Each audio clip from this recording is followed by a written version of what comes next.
On a parlé de la définition de l'asthme et je pense que c'est une partie qui va être facile pour vous parce que on a parlé, vous avez compris que l'asthme c'est une maladie inflammatoire avec des symptômes associés à une hyperactivité bronchique avec des symptômes récurrents. Donc on va rechercher ces symptômes pour faire le diagnostic de l'asthme. Quelles sont les manifestations de l'asthme? Typiquement,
l'asthme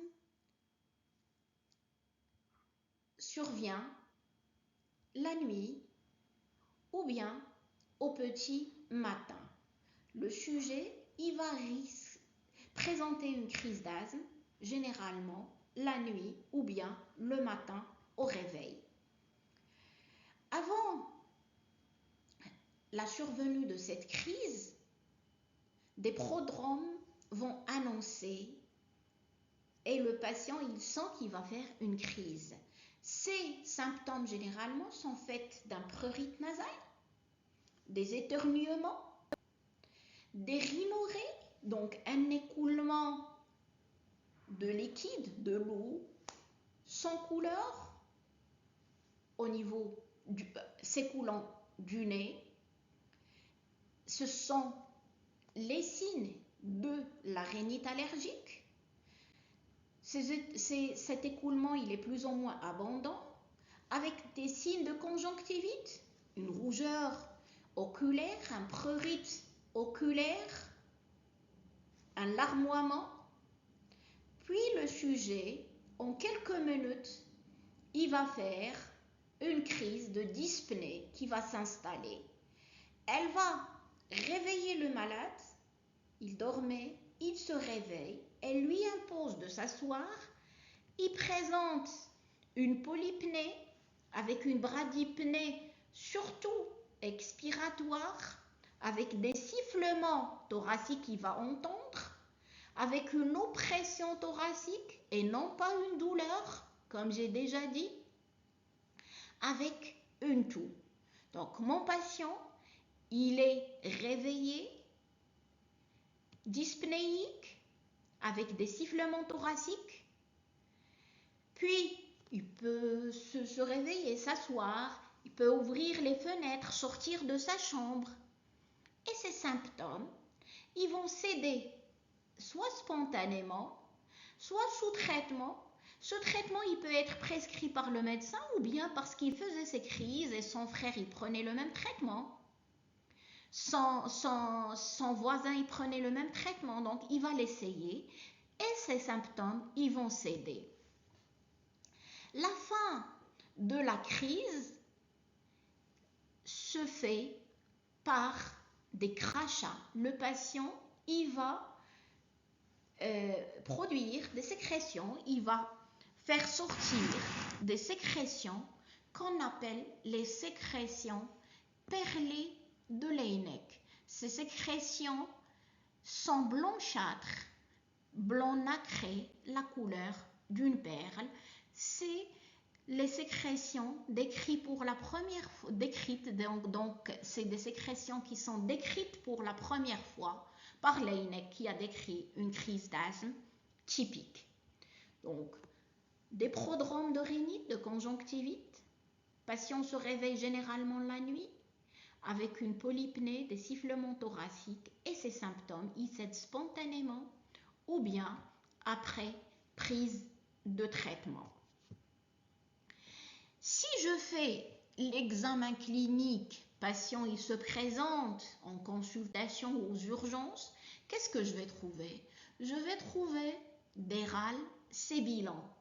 Des râles sébilants qu'on a décrits l'année dernière, donc des sifflements, des sébilants qui sont diffus aux deux champs thoraciques et qui prédominent en expiration. D'accord? Pour ne pas les confondre avec un wheezing. Donc, c'est des sibilants diffus bilatéraux expiratoires.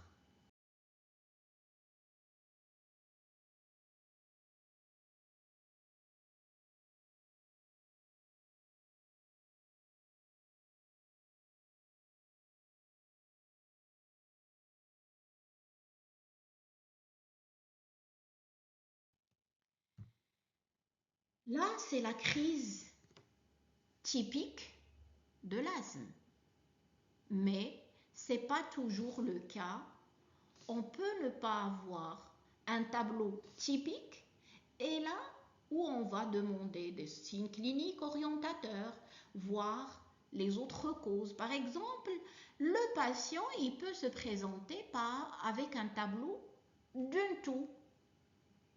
Une toux sans sifflement, sans dyspnée, une toux, donc ça va poser le problème de diagnostic différentiel avec les autres étiologies de la toux.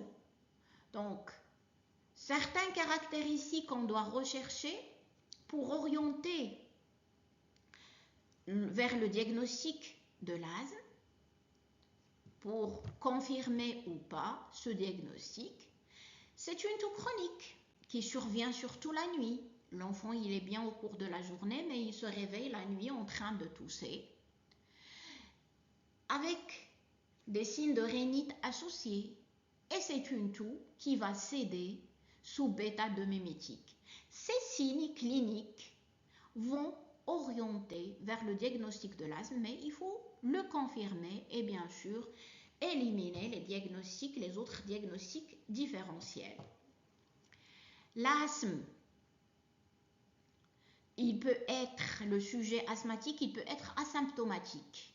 Donc, asymptomatique, c'est-à-dire quand il n'est pas exposé à l'allergène en cause, mon patient, il est asymptomatique. Et c'est le cas de l'asthme, par exemple, saisonnier. Je suis allergique au pollen d'olivier. Les pollens d'olivier, chez nous au Maroc, généralement dans toutes les villes, c'est février, mars, avril. Donc, pendant cette période, le sujet, il est symptomatique. En dehors, il est asymptomatique. Donc, soit parce qu'il y a des sujets, je retrouve, ils rapportent des symptômes qui ne sont pas typiques de l'asthme, ou bien c'est une découverte parfois fortuite. C'est des patients qui ont une malperception du trouble ventilatoire obstructif, c'est-à-dire qu'ils ont un seuil de perception élevé. C'est comme la douleur. Je suis tombée et mon frère il a tombé, moi c'est la même chute, mais peut-être moi je vais avoir plus mal que lui. Donc c'est le seuil de la douleur, chacun a son seuil. C'est la même chose, le seuil de perception de l'asthme. Je peux ne pas sentir que j'ai un trouble obstructif, mais quand j'examine le patient, il me dit je suis bien, mais quand je l'examine, je vais trouver ces bilans. Et si je fais une spirométrie, je vais trouver un trouble ventilatoire obstructif qui est réversible sous bêta-2 mimétique.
Une deuxième ou bien une troisième forme clinique, c'est l'asthme d'effort. C'est l'asthme qui ne survient qu'à l'effort. Quand l'enfant il va jouer, quand le monsieur il est à la salle de sport, il va faire des symptômes de l'asthme. Mais s'il ne fait pas les jours où il ne fait pas le sport, il ne va pas faire des symptômes d'asthme. Il y a plusieurs mécanismes physiopathologiques qui expliquent de l'asthme d'effort, mais on peut rapprocher ces crises à l'inhalation de l'air froid lors de l'effort. Je suis en train de jouer, je respire par la bouche. Il y a cette inhalation d'air froid qui va déclencher la crise et déclencher la gêne respiratoire. Et le diagnostic de cet asthme d'effort se fait par le spécialiste, par la mise en évidence de cette hyperréactivité bronchique non spécifique dont on a parlé dans la définition. Une quatrième forme, l'asthme à dyspnée contenue. Si on revient à notre physiopathologie, on a parlé du remodelage bronchique. Remodelage bronchique, donc épaississement bronchique. Cette obstruction qui devient irréversible. Donc mon patient, il va être symptomatique, il va être dyspnéique tout le temps. Et les symptômes, ils ne sont pas récurrents. Dans ce cas, ça devient une dyspnée contenue. Elle peut poser le problème de diagnostic différentiel avec la BPCO. On sait très bien que la BPCO, c'est une dyspnée chronique contenue d'aggravation progressive. Mais la différence va se faire comment? En interrogeant notre patient. Chez le patient BPCO, c'est un patient tabagique. Des symptômes qui ont survenu à un âge tardif. Par contre, chez le sujet asthmatique, c'est des symptômes qui sont survenus dans l'enfance, dans l'adolescence, Et c'est un asthme qui était avec des symptômes récurrents, et parce que ça a été maltraité ou non traité, l'évolution elle se fait vers ce remodelage bronchique. Donc quand je fais ma spirométrie, je vais trouver un trouble ventilatoire obstructif qui est non réversible ou partiellement réversible, comme dans le cas de la BPCO. La différence également, dans la BPCO, la dyspnée elle va s'aggraver progressivement, et à un certain moment, le patient, il va, s'il continue à fumer, il va faire de l'insuffisance respiratoire chronique. Par contre, l'évolution dans l'asthme à dyspnée contenue, elle se fait exceptionnellement vers l'insuffisance respiratoire chronique.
L'asthme instable, c'est également une forme clinique qu'on peut voir.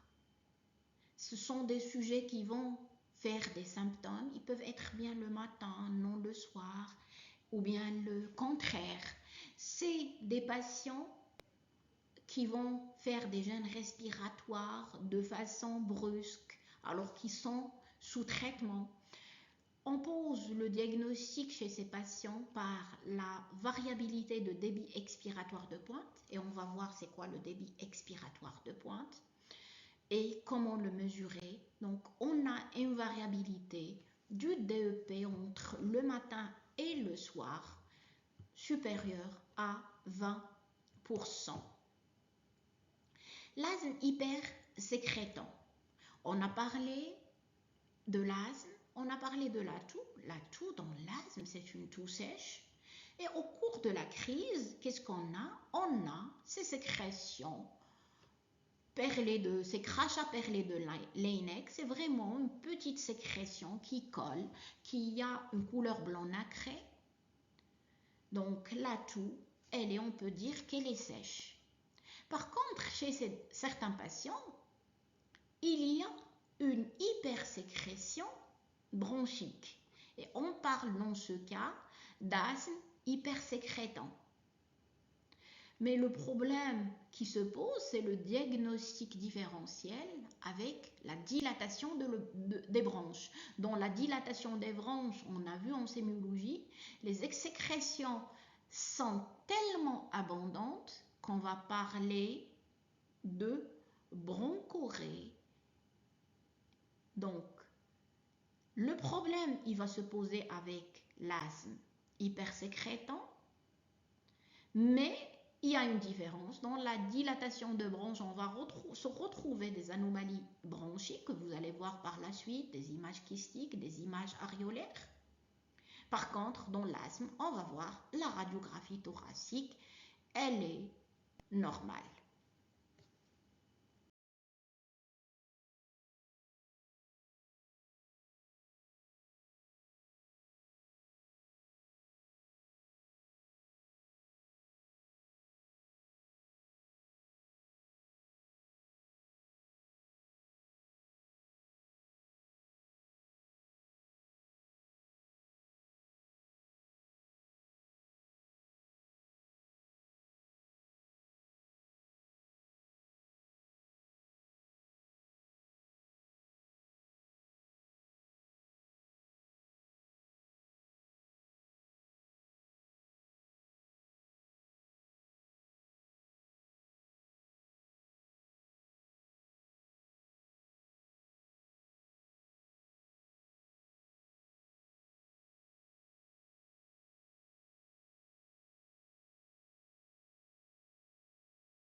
L'asthme aigu grave, qu'on appelait auparavant un état de mal asthmatique, comme les crises d'épilepsie, donc en neurologie, quand les crises, la crise elle est tellement sévère, on va parler d'état de mal épileptique. Là, dans l'asthme, on parle plus, on n'utilise plus ce terme d'état de mal asthmatique, mais on parle d'asthme aigu grave. Vraiment, c'est une urgence thérapeutique qui peut mettre en jeu le pronostic vital du patient. Le bronchospasme, il est tellement sévère que à l'auscultation, je ne vais pas entendre les sibilants. Les bronches, ils sont totalement obstrués. On va avoir ce qu'on appelle un silence auscultatoire. Le sujet il sera polypnéique avec une désaturation. C'est une urgence thérapeutique et malheureusement, on continue à avoir des patients avec cet asthme aigu grave qui décèdent à l'âge jeune.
L'asthme professionnel, on a dit, on a parlé de l'asthme allergique avec exposition à des pneumoallergènes qui existent dans l'environnement naturel.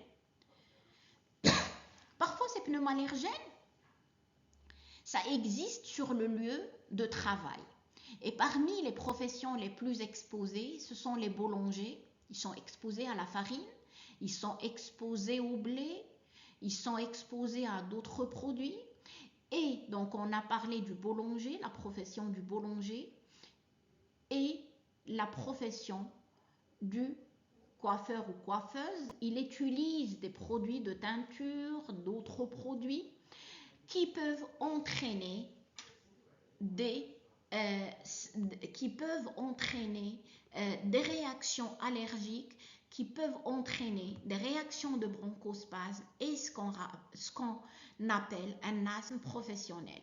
Quand le sujet il n'est pas en contact avec l'allergène en cause, il est asymptomatique. Et généralement, on pense au diagnostic comment? Quand le patient il travaille toute la semaine, il est gêné, mais le week-end, s'il se repose ou bien pendant les périodes de congé, le patient, il est asymptomatique. On doit penser à ce diagnostic. Pourquoi? Parce que le meilleur traitement, c'est l'éviction. Donc, le patient, il doit arrêter son travail, changer de poste pour ne pas être exposé à l'allergène. Parce que même si on donne un traitement, le meilleur traitement, c'est l'éviction. L'asthme prémenstruel, c'est une forme qui se voit chez la femme, chez la jeune.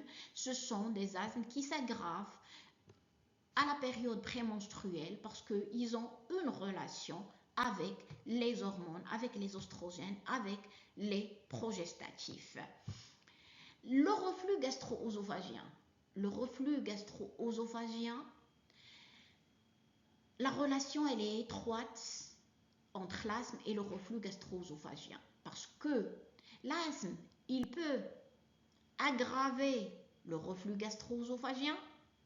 Le reflux gastro-œsophagien, comme on va voir, peut être un facteur de non-contrôle de la maladie asthmatique, comme ça peut être un facteur favorisant de l'asthme.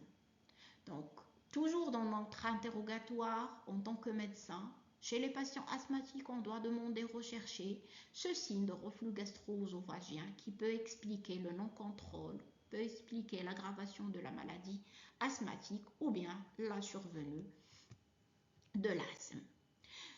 Et on termine avec une dernière forme, c'est l'asthme avec intolérance à l'aspirine. L'asthme avec intolérance à l'aspirine, si on lit les prospectus des médicaments de l'aspirine et des autres anti-inflammatoires, c'est écrit, c'est contre-indiqué dans l'asthme. Non, ce n'est pas une contre-indication chez tous les patients asthmatiques, mais chez des patients qui ont un asthme particulier. Ce sont des patients asthmatiques, connus asthmatiques ou non connus asthmatiques. Quand ils vont prendre de l'aspirine, ils vont faire une crise d'asthme. Et ces crises d'asthme, ils sont sévères. Donc, on doit rechercher toujours ce signe lors de l'interrogatoire. Et généralement, ces patients, ils ont quoi également? Ils ont une polypose naso-sunisienne. Et ce qu'on appelle la triade de Fernand-Vidal ou bien le syndrome de Fernand-Vidal qui va associer l'asthme, l'intolérance à l'aspirine et la polypose naso-sunisienne. Donc, chez des patients qui ont un asthme avec une polypose naso-sunisienne, chez ces patients, je dois interdire la prise de l'aspirine parce que ça risque d'aggraver. Mais chez les autres patients, je dois faire un bon interrogatoire. On ne va pas contre-indiquer chez tous les patients l'aspirine, mais on va voir si ces patients ils ont déjà fait une réaction, un bronchospasme ou une autre réaction à l'aspirine ou aux anti-inflammatoires non.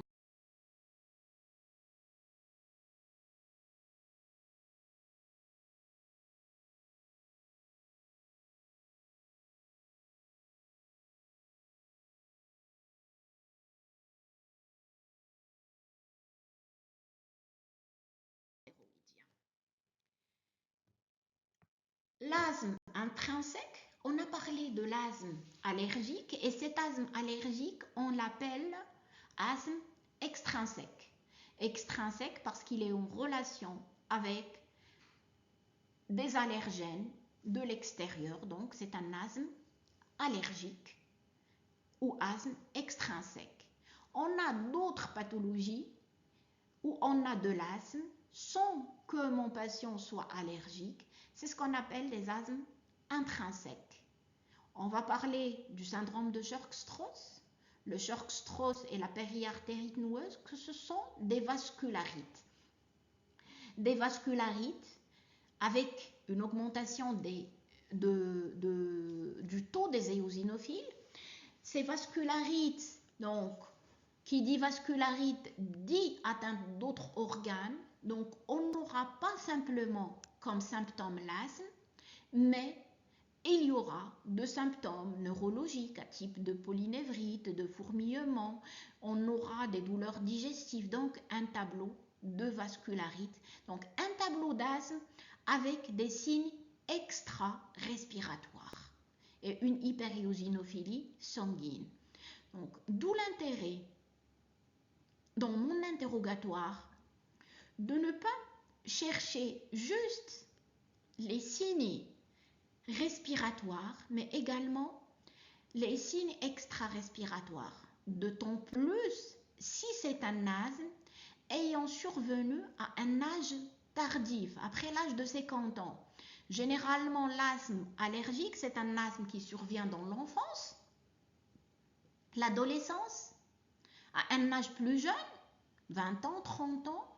Mais si mon asthme, il survient après l'âge de 50 ans, il faut se poser des questions. Il s'agit probablement d'un asthme non allergique, il s'agit probablement d'un asthme intrinsèque, et cet asthme intrinsèque, il n'est pas isolé, le plus souvent, il est associé à des symptômes extra-respiratoires témoignant d'autres atteintes.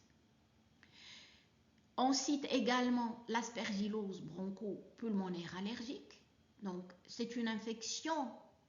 Aspergillose, c'est une mycose. Les mycoses, ils peuvent entraîner des infections, mais ils peuvent entraîner également des réactions de type 3, de type 1, de type 1 et de type 3, qui vont être responsables d'un tableau d'asthme, mais ce tableau d'asthme, il est associé à des anomalies radiologiques, à type de dilatation de bronches proximale.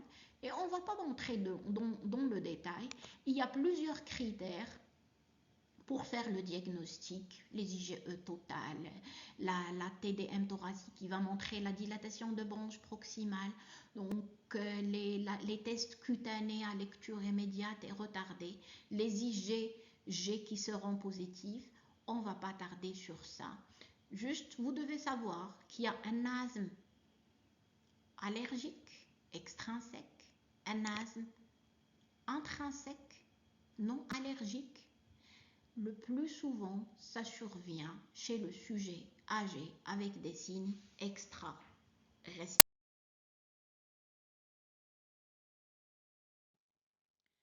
On arrive au diagnostic positif de l'asthme.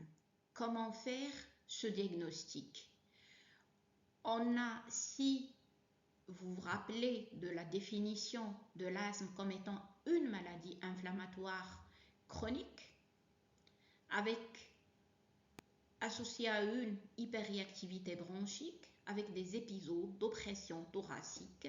Ces épisodes d'oppression thoracique, de sifflement et de toux, ils sont réversibles soit spontanément, soit sous traitement bêta-2-mimétique.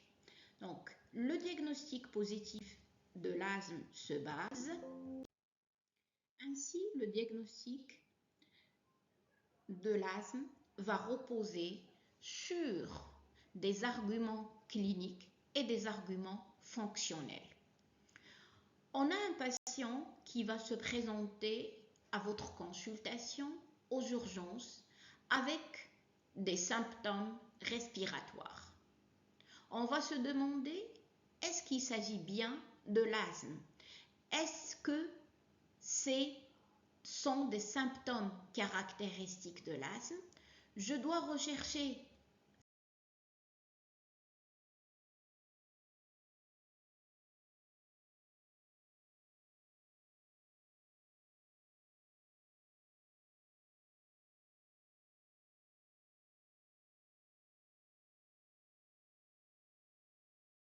ces symptômes, c'est-à-dire une respiration sifflante, une oppression thoracique, une toux, mais surtout ce caractère de variabilité des symptômes.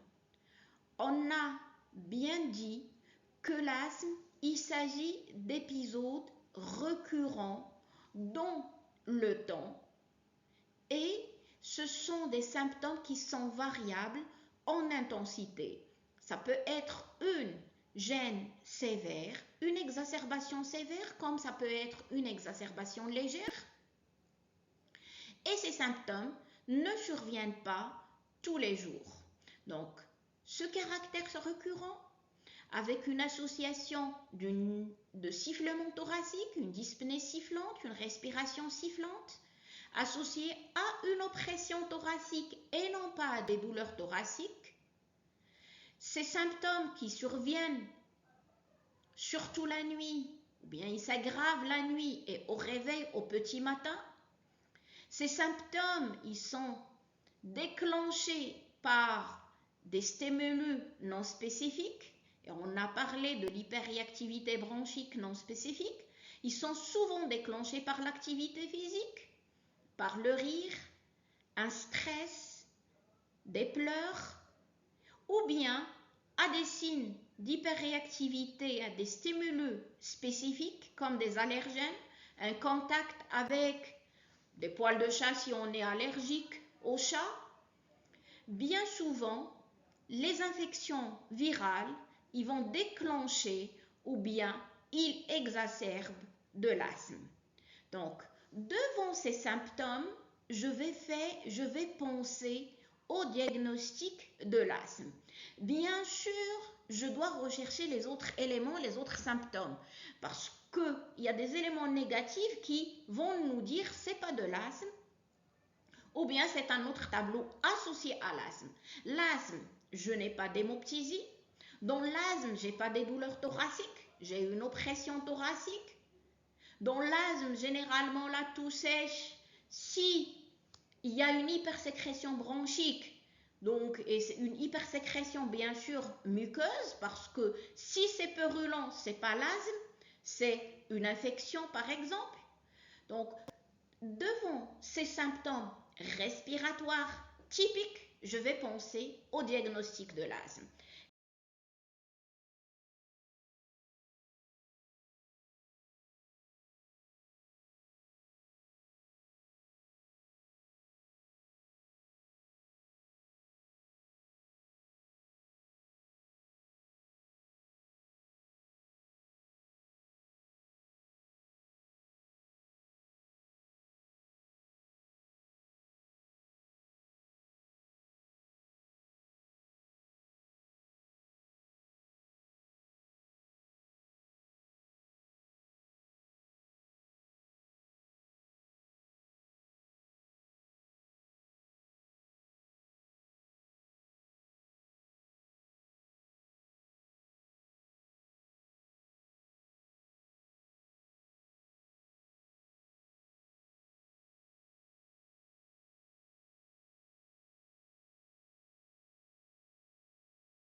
Je me suis demandé si les symptômes ils sont caractéristiques de l'asthme, donc ce caractère récurrent ou pas, cette variabilité en intensité et dans le temps.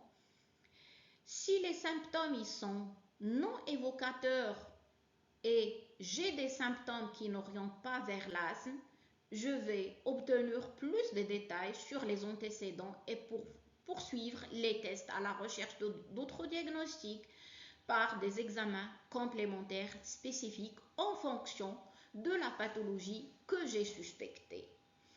Si les symptômes sont caractéristiques de l'asthme, je vais demander des antécédents qui vont m'orienter plus vers le diagnostic de l'asthme, tel l'antécédent d'atopie, et je vais rechercher à l'examen clinique des signes orientant vers l'asthme.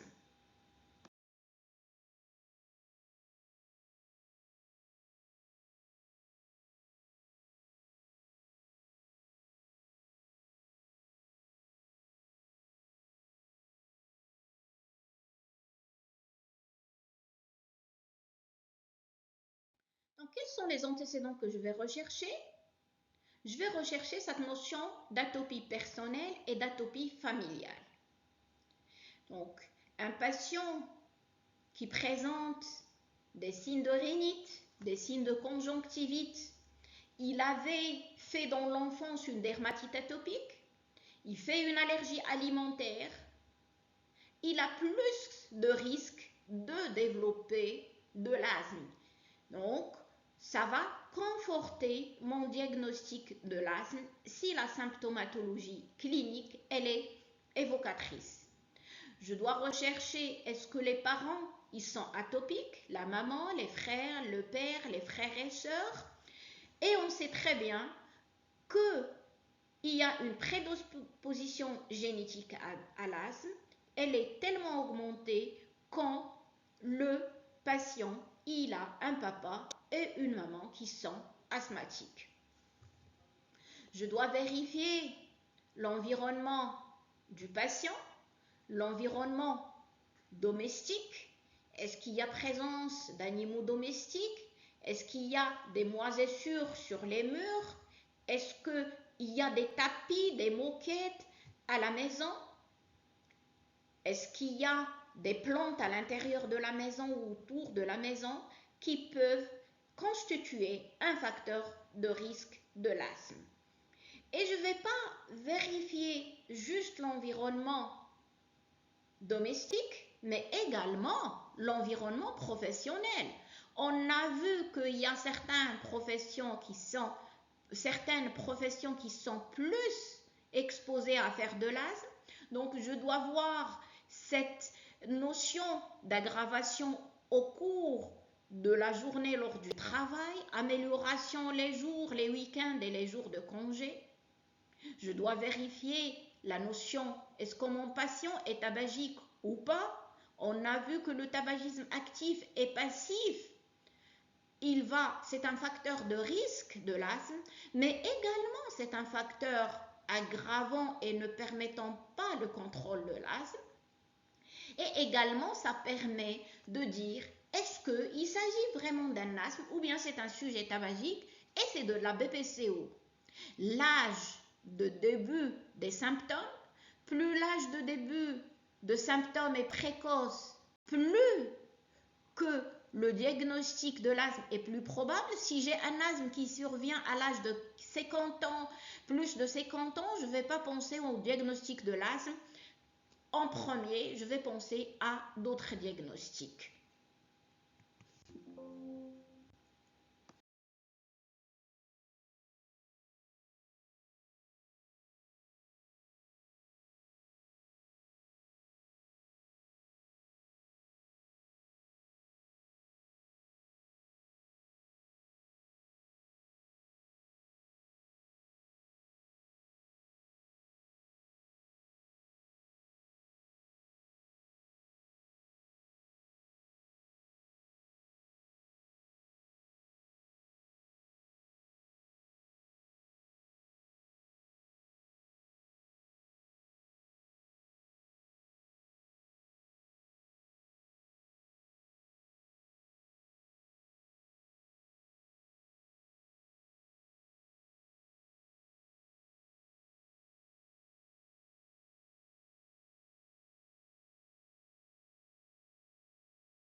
Quels sont les signes cliniques que je vais rechercher? Je vais rechercher les autres signes fonctionnels qui vont me permettre d'éliminer le diagnostic de l'asthme, telle une hémoptysie. L'asthme donne pas de l'hémoptysie, donc je dois rechercher une autre pathologie. La douleur thoracique, on a dit que dans l'asthme, c'est une oppression thoracique. Une douleur thoracique, ça peut orienter vers une pleurésie, un pneumothorax. Une orthopnée, elle va orienter plus vers le diagnostic d'insuffisance cardiaque gauche que du diagnostic de l'asthme. Donc, je vais rechercher ces signes fonctionnels qui vont me faire éliminer le diagnostic de l'asthme juste à l'étape clinique. Quels sont les signes physiques qui vont orienter vers l'asthme? C'est les sibilants. Mais ces bilans, ils ne sont auscultés que chez le patient, que si le patient il est gêné, donc c'est-à-dire lors des exacerbations. Un examen donc clinique normal n'élimine pas le diagnostic de l'asthme.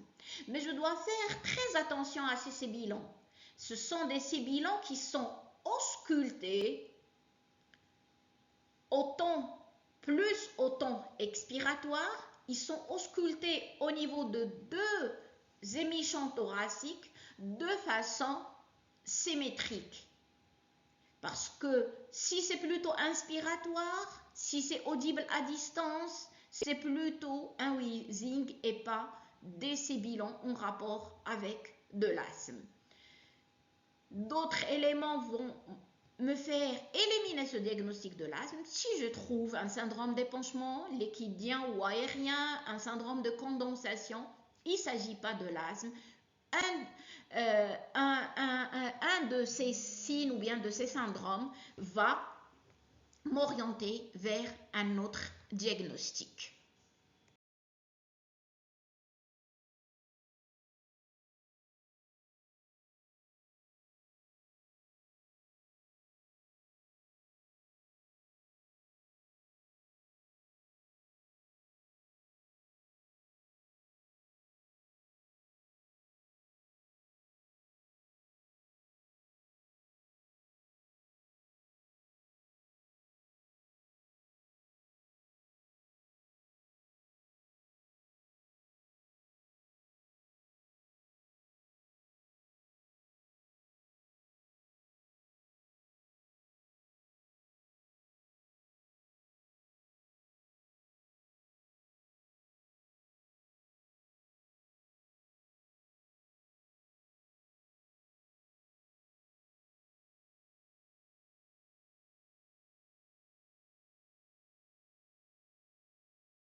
Donc, après cette démarche diagnostique, donc si j'ai des éléments, des antécédents qui vont m'orienter vers le diagnostic de l'asthme, atopie personnelle, atopie familiale, des bilans à l'auscultation, je vais penser à l'asthme et je vais réaliser une spirométrie ou bien une mesure de débit expiratoire de pointe si je n'ai pas une spirométrie dans l'hôpital ou le cabinet où je travaille. Si j'ai pas des symptômes d'asthme, comme on a déjà dit, si j'ai une hémoptysie, des douleurs thoraciques, je dois rechercher la cause par des examens complémentaires spécifiques et traiter l'autre cause diagnostique ou l'autre cause qui a été diagnostiquée ou adresser le malade au spécialiste. Donc, mon patient chez qui j'ai pensé au diagnostic de l'asthme, je dois réaliser une mesure des débits expiratoires, soit une spirométrie, c'est le mieux, mais on peut s'en servir de la mesure de débit expiratoire de pointe. Les résultats, ils vont permettre de confirmer le diagnostic. Par contre, donc là, si c'est le cas, le patient, il est en exacerbation légère ou bien en dehors de toute exacerbation. Mais le problème, les malades, le plus souvent, ils consultent dans un état d'exacerbation sévère ou modéré. Donc, si mon interrogatoire, mon examen clinique, je suis plus orientée vers l'asthme, je vais traiter l'exacerbation, puis je vais évaluer la réponse après ce traitement, bronchodilatateur, une corticothérapie, et je vais revoir mon patient dans un délai de 1 à 3 mois pour confirmer le diagnostic de l'asthme.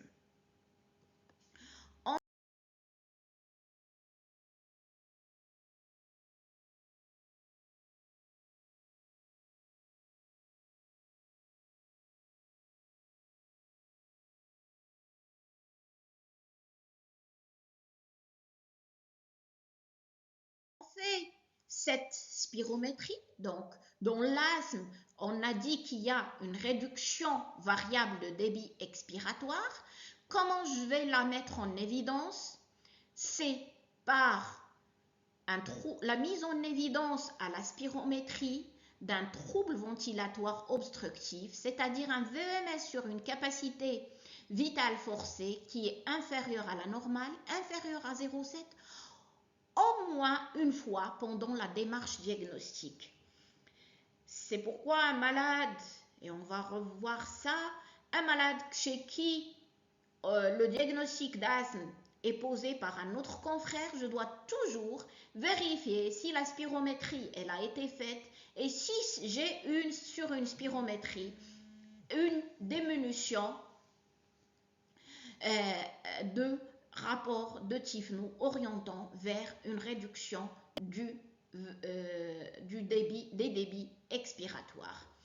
On doit mettre en évidence cette variabilité de la fonction respiratoire. Comment on va la mettre en évidence? On va la mettre en évidence par une mesure de la réversibilité du VEMS et on va voir comment on fait. Et on va faire mesurer la variabilité quotidienne moyenne du débit expiratoire de pointe.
La spirométrie, on a déjà parlé en physiologie, elle va montrer un trouble ventilatoire obstructif réversible. Si j'ai des symptômes de trouble ventilatoire obstructif, si j'ai des symptômes, de signes cliniques en faveur de l'asthme avec un trouble ventilatoire obstructif réversible, j'ai fait le diagnostic de l'asthme. C'est quoi un trouble ventilatoire obstructif? Ça se définit par un rapport de Tifno, qui est le VMS sur la capacité vitale inférieur à 0,7. Et sur la spirométrie, on va juger également de la sévérité de troubles ventilatoires obstructifs en fonction de la valeur du VMS.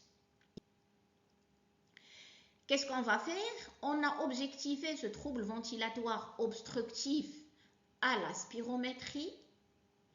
On va voir est-ce que c'est réversible ou pas. Réversible, c'est-à-dire quoi? On fait la spirométrie au patient, on lui donne des bêta-2 mimétiques courte durée d'action, et ces bêta-2 mimétiques courte durée d'action, je donne 4 bouffées, et après 20 minutes, je refais mes mesures, donc je refais la spirométrie. Le trouble ventilatoire obstructif réversible se définit par un VMS supérieur à 12% et de plus de 200 ml. Donc, si j'ai un trouble ventilatoire obstructif, réversible avec une symptomatologie, et toujours, je le dis, c'est toujours avec une symptomatologie évocatrice, je peux retenir le diagnostic d'asthme.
Là, on a les anciennes machines de spirométrie actuellement, que certains médecins qui gardent ces spiromètres. Actuellement, on a ces petits spiromètres qui vont permettre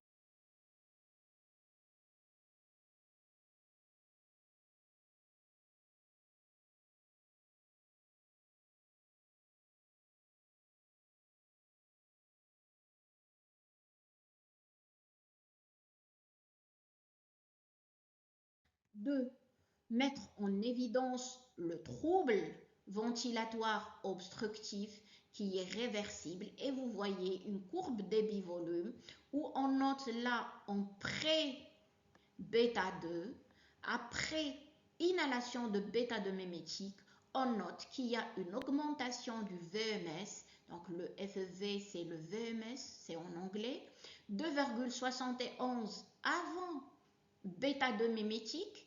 En post-bronchodilatateur, le VMS il est à 3,70. Mon patient il a gagné 13% et plus de 200 ml. Là, c'est à peu près 300 ml. Donc là, il s'agit d'un trouble ventilatoire obstructif réversible.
Mon patient, il a fait une spirométrie. Je dispose d'une spirométrie dans l'hôpital où je travaille ou bien dans mon cabinet. Dans ce cas, c'est bon, je fais la spirométrie. Si je n'en dispose pas de spiromètre, qu'est-ce que je fais?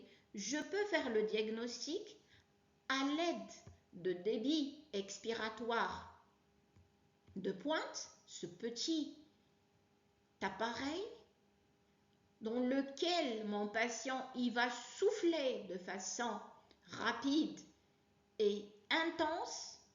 C'est un matériel simple, mais nécessite la coopération du patient, tout en sachant que la spirométrie également elle nécessite la coopération du patient. Un intérêt dans le diagnostic de l'asthme, comme j'ai dit, si je ne dispose pas de spiromètre, et ce débit expiratoire de pointe, il a un intérêt également de faire la surveillance par la suite de mon patient. J'ai fait le diagnostic par exemple par une spirométrie chez un autre confrère. Après, je vais suivre mon patient et je peux le suivre par le débit expiratoire de pointe. La valeur théorique, comme pour le VMS, c'est en fonction de l'âge, de la taille et du sexe. Et à chaque consultation, quand je mesure la meilleure valeur. Je donne à souffler dans ce débitmètre. Le patient, il souffle. Quand il souffle, je fais le test à 3 reprises et je prends la meilleure valeur. Et là, le curseur, c'est le curseur qui va bouger en soufflant. Et moi, je regarde le chiffre que j'ai, le chiffre auquel mon patient est arrivé.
Comment on fait le calcul de la variabilité quotidienne? Le patient il va mesurer son débit expiratoire de pointe le matin et le soir, le matin au réveil et le soir au coucher, et je vais faire la variation quotidienne, c'est le DEP du soir moins le DEP du matin sur la moitié du DEP du soir plus celui du matin. Si elle est supérieure à 20%, je peux retenir le diagnostic de l'asthme. Mais bien sûr, comme j'ai dit, c'est en association avec la symptomatologie clinique.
j'ai fait mon diagnostic positif de l'asthme, quel bilan je vais demander à mon patient?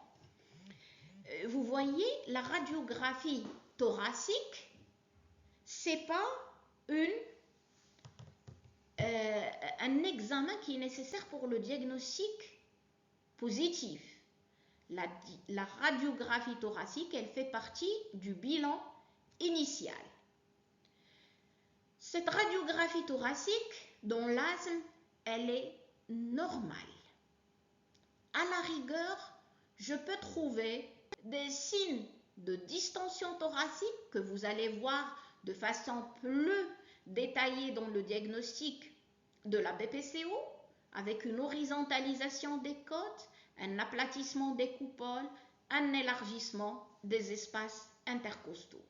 Donc retenez, la radiographie thoracique, elle ne fait pas partie du diagnostic positif, mais je dois la demander chez tout patient asthmatique quand je le vois pour la première fois, s'il n'a jamais fait de radiographie thoracique. Donc cette radiographie thoracique, elle est normale, elle va montrer des signes de distension thoracique au cours des exacerbations, et si elle montre des anomalies, elle va servir pour le diagnostic différentiel. Elle peut montrer un épanchement pleural et dans ce cas, la dyspnée, ce n'était pas l'asthme, mais c'était l'épanchement pleural qui est responsable des symptômes. Comme elle peut montrer des images de dilatation de bronches, et ça va me servir pour le diagnostic différentiel. Elle peut montrer des signes de syndrome interstitiel et elle va m'orienter vers des diagnostics spécifiques tels par exemple les vascularites, le syndrome de Church-Strauss où on peut trouver un syndrome interstitiel. Donc le bilan initial, qu'est-ce que je dois faire? Je dois faire une radiographie thoracique et je dois faire un bilan allergologique. Pourquoi faire un bilan allergologique? Si vous vous rappelez, on a dit que l'asthme, il est le plus souvent allergique. Dans 80% des cas chez l'enfant, 70% des cas chez les adultes. Les bilans allergologiques, qu'est-ce qu'on demande? On fait des prick tests, des tests cutanés, et c'est les prick tests, on n'utilise pas les autres tests cutanés tels les patch tests ou les intradermaux, donc retenez les prick tests. Je dois demander une numération formule sanguine pour regarder les éosinophiles. Les éosinophiles, ils sont augmentés en cas d'allergie, mais si ces éosinophiles, ils sont très augmentés, plus de 800 éléments, plus de 1000 éléments par millimètre de cube, dans ce cas, je dois penser soit à des formes particulières d'asthme, ou bien à un autre diagnostic que l'asthme. Les IgE spécifiques, je ne les demande qu'en cas de non-disponibilité de prick test. Donc, ils ont une sensibilité, une spécificité inférieure aux tests cutanés. Donc, pourquoi demander les IgE spécifiques et pourquoi faire les prick tests? On a bien dit que dans la physiopathologie de l'asthme allergique, c'est une réaction immédiate IgE médiée.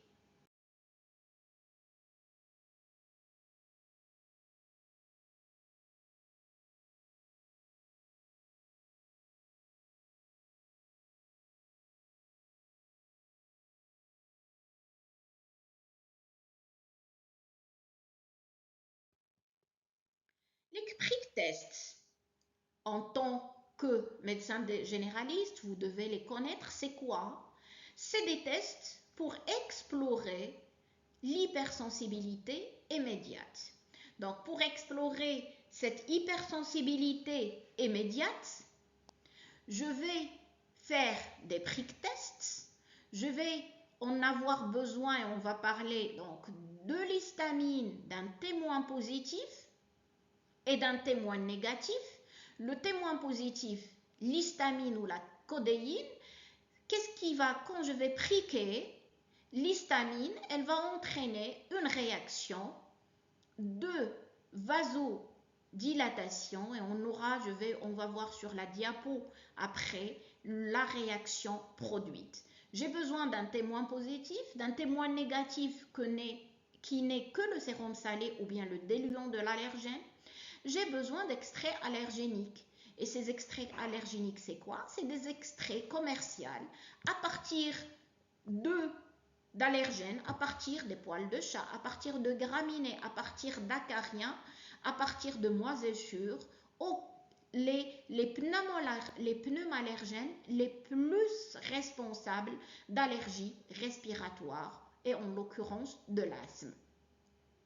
Je fais des prics au niveau de la peau, je fais une lecture immédiate, 15 à 20 minutes, on a parlé d'IgE médié, et la positivité des tests cutanés, j'ai un érythème, une papule à plus de 3 mm et 50% de la taille du témoin positif.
Donc, regardez un prick test.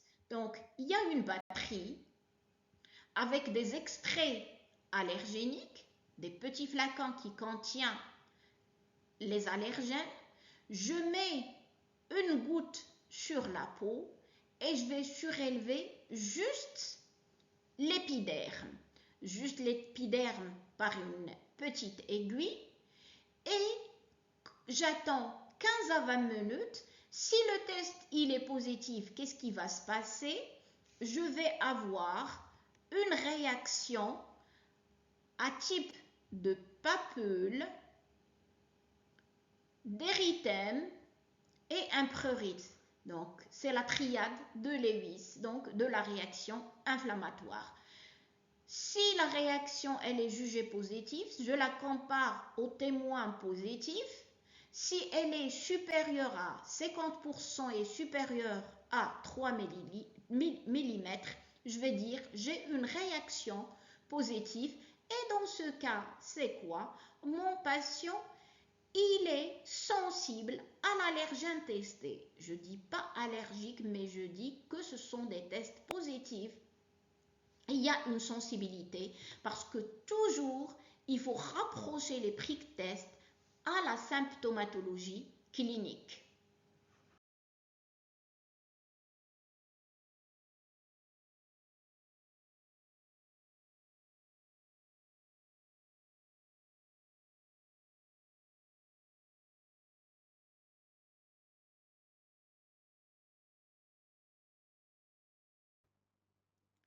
De quoi j'en ai besoin encore dans mon bilan initial?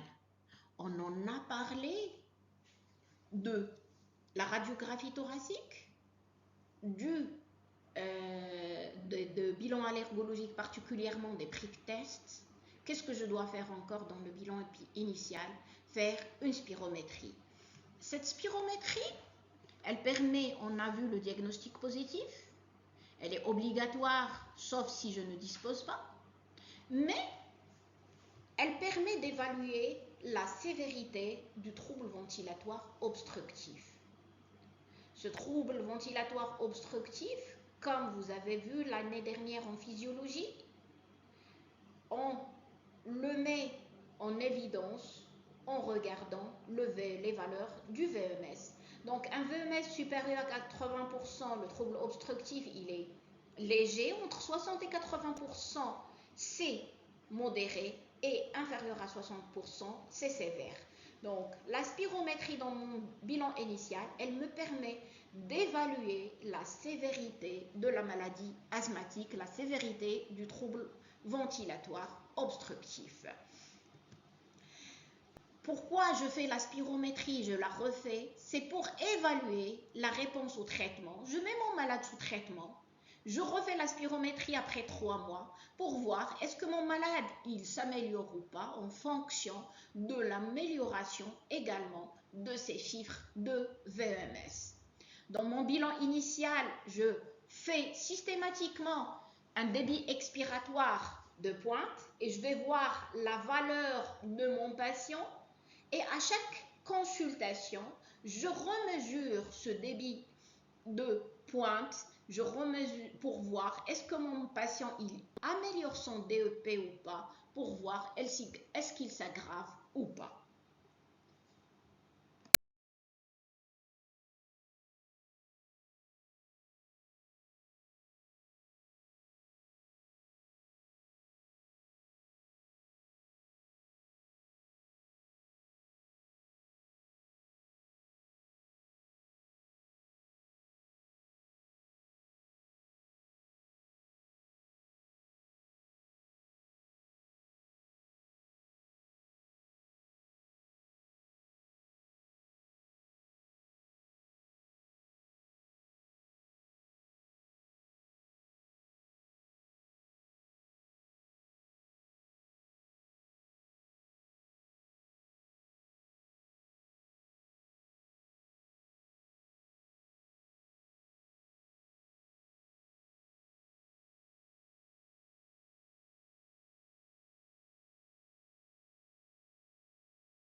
On a parlé du diagnostic positif, on ne peut pas ne pas parler du diagnostic différentiel.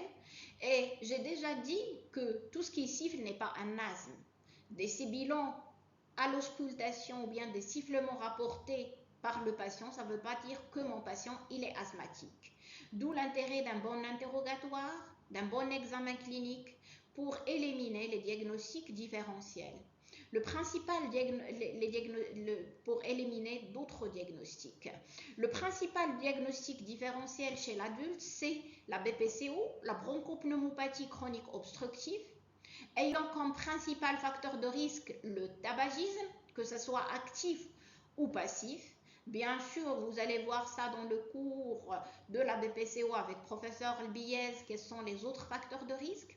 Dans la BPCO, les symptômes ne sont pas récurrents, il s'agit d'une dyspnée chronique avec des aggravations, une dyspnée chronique d'aggravation progressive, avec à l'examen clinique des signes de distension thoracique qu'on ne retrouve pas chez le sujet asthmatique, et à la radiographie, la même chose, des signes de distension thoracique que vous allez voir avec détail.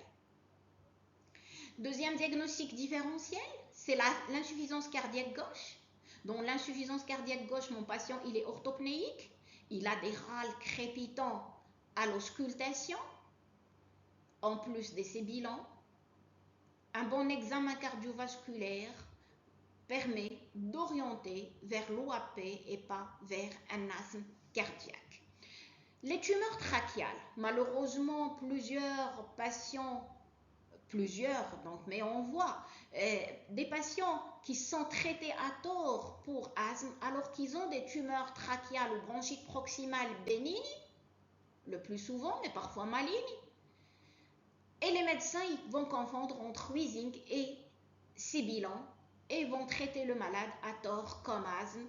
Et l'évolution, elle peut être fatale par après si la tumeur, elle est maligne. La trachéobronchomalacie, une anomalie de la contractilité des muscles lisses bronchiques et trachéales qui va entraîner des symptômes de dyspnée, mais souvent inspiratoires, parfois difficiles à préciser, ça se voit surtout chez le sujet âgé. Le dysfonctionnement des cordes vocales, ça pose un problème de diagnostic différentiel. C'est une pathologie qui survient surtout chez la femme avec un terrain psychique, et la fermeture paradoxale des cordes vocales au cours de l'inspiration, au cours de la respiration, va être responsable de gènes respiratoires qui vont prêter à tort avec un asthme. Le syndrome d'hyperventilation qui se voit également chez la femme, avec il y a un score particulier, un score de Nijmegen qui permet le diagnostic, donc c'est juste pour savoir, ce sont des pathologies qui sont peu fréquentes. Donc la BPCO, l'insuffisance cardiaque gauche, les tumeurs trachéales et bronchiques proximales représentent les principaux diagnostics différentiels de l'asthme chez l'adulte, d'où l'intérêt d'un bon interrogatoire et un bon examen clinique. Chez l'enfant, j'ai oublié, la dilatation de bronche, elle peut prêter à confusion avec le diagnostic d'asthme hypersécrétant.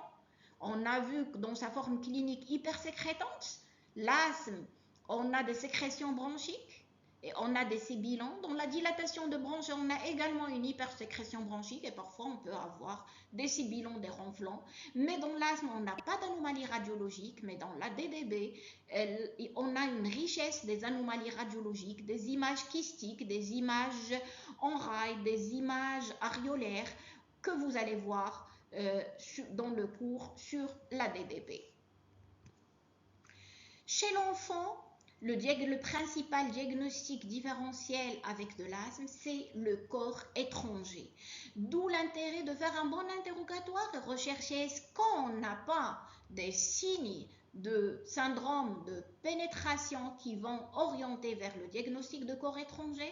Et ce sont généralement des enfants qui vont faire après, si l'épisode il passe inaperçu d'inhalation de corps étranger, on a ces épisodes de surinfection bronchique à répétition et de pneumonie qui vont prêter à confusion vers des épisodes récurrents de symptômes respiratoires. La mucoviscidose due à une anomalie génétique, elle est responsable d'une hypersécrétion bronchique. On a des cas similaires dans la famille le plus souvent. Dans ce cas, un bon interrogatoire, une bonne radiologie et la recherche de signes extra-respiratoires que vous allez voir dans le cours en pédiatrie. Les malformations cardiaques, congénitales et bronchiques représentent un important élément pour les autres diagnostics différentiels avec l'asthme. Ça peut prêter à confusion à l'auscultation avec des sifflements bronchiques, d'où l'intérêt d'un bon examen clinique cardiaque, d'une écho-cœur chez l'enfant, si j'ai le doute. La DDB, également, c'est la même chose que l'adulte. Les déficits immunitaires et la dyskinésie ciliaire, ils sont responsables d'infections à répétition.